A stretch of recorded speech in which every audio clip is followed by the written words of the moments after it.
$60,000. That number just about knocked the coffee out of my hand.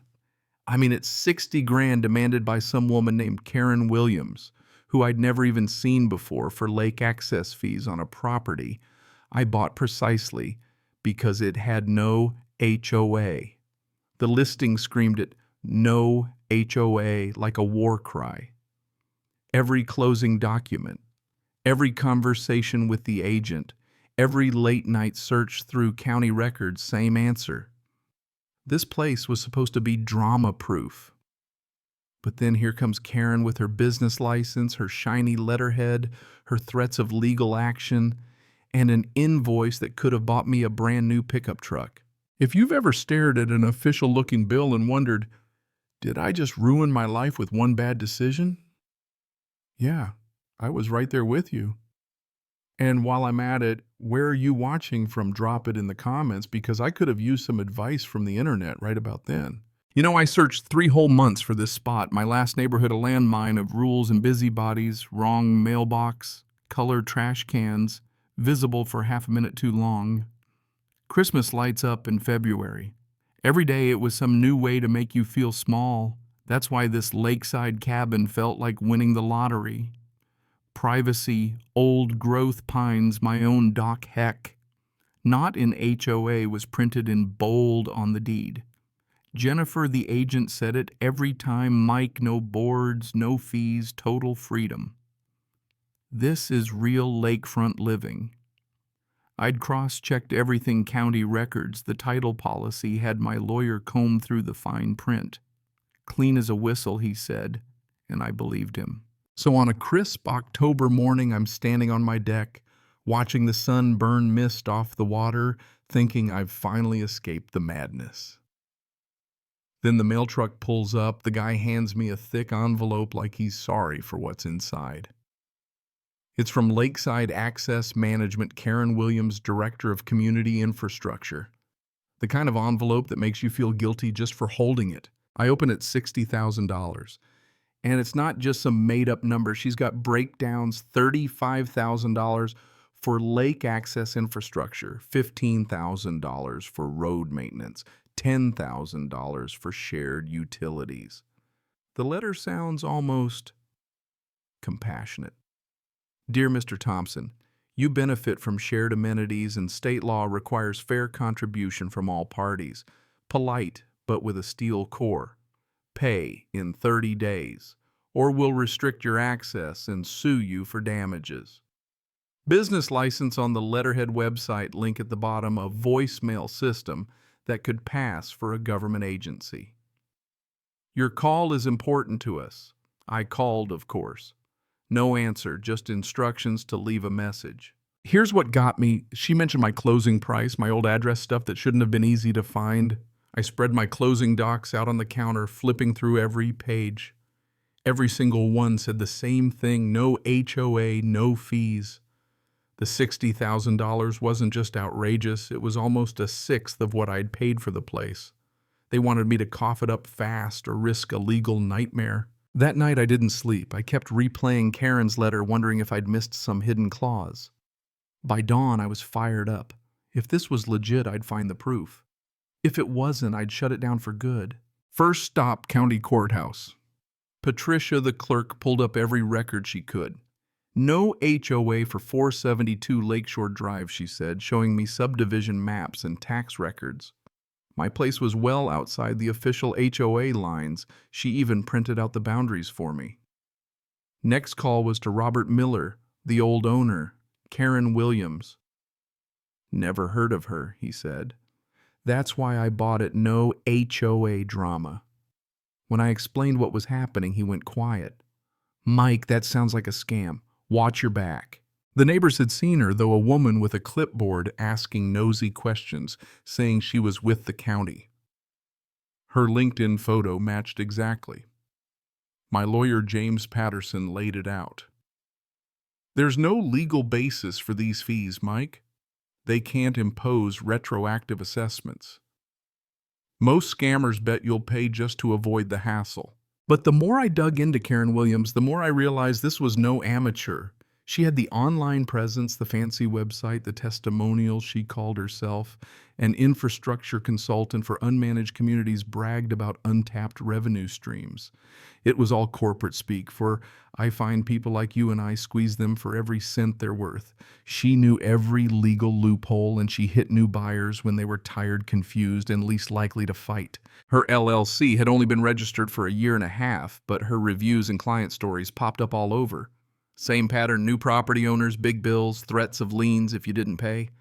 But it was all smoke and mirrors. So I took my lawyer's advice, complete radio silence. No calls, no responses, no checks. If she wanted to escalate, let her do it officially. I'd meet her bluff head on. Didn't take long. Karen called at 7:45 one morning, voice sweet as honey, but you could feel the threat underneath. State Statute 47.3b, she said, lets me collect fees from anyone benefiting from shared resources. Don't make this harder than it has to be. When I told her I didn't owe a dime, she laughed, condescending like I was a stubborn child.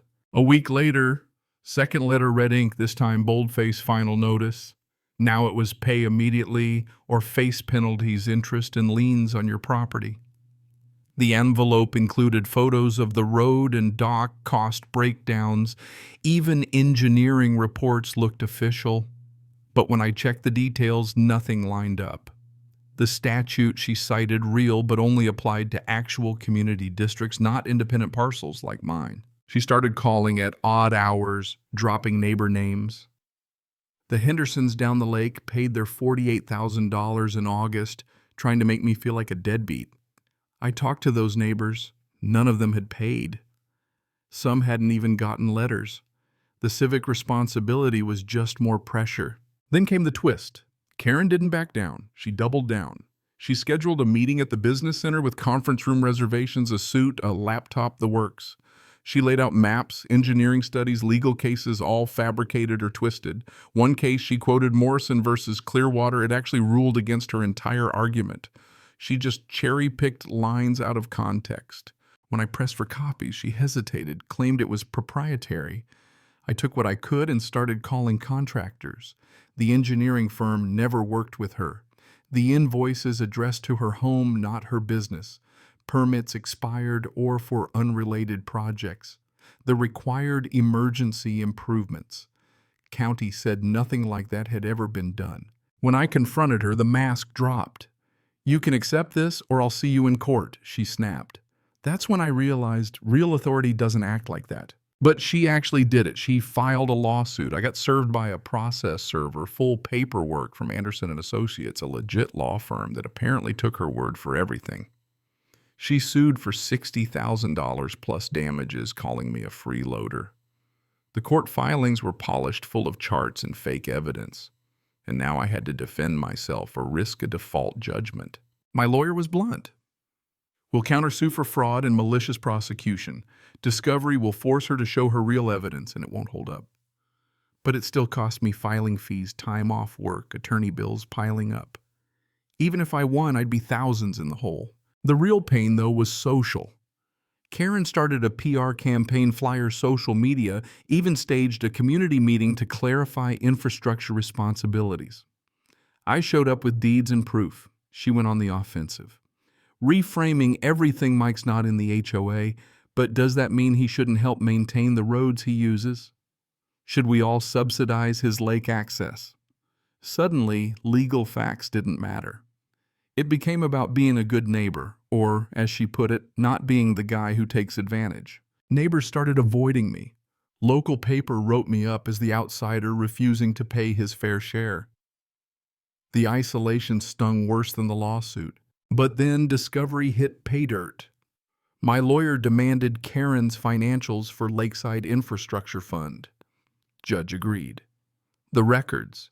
A parade of deposits over $420,000 from 17 property owners shuffled into her personal accounts within days. No contractor payments. No actual expenses. Just theft, pure and simple. That's when the authorities stepped in.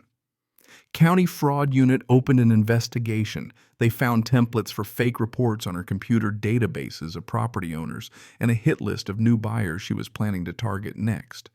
The invoices she'd shown, all forged. Contractors confirmed they'd never done the work. Most of the so-called infrastructure improvements had been public county projects or flat-out imaginary. It all came crashing down. Criminal charges, wire fraud, identity theft, tax fraud, theft, by deception, business license violations. When it hit the news, more victims came out of the woodwork, people who'd paid just to make the problem go away. Karen's PR machine collapsed overnight. Her lawyer dropped her. Neighbors apologized for freezing me out.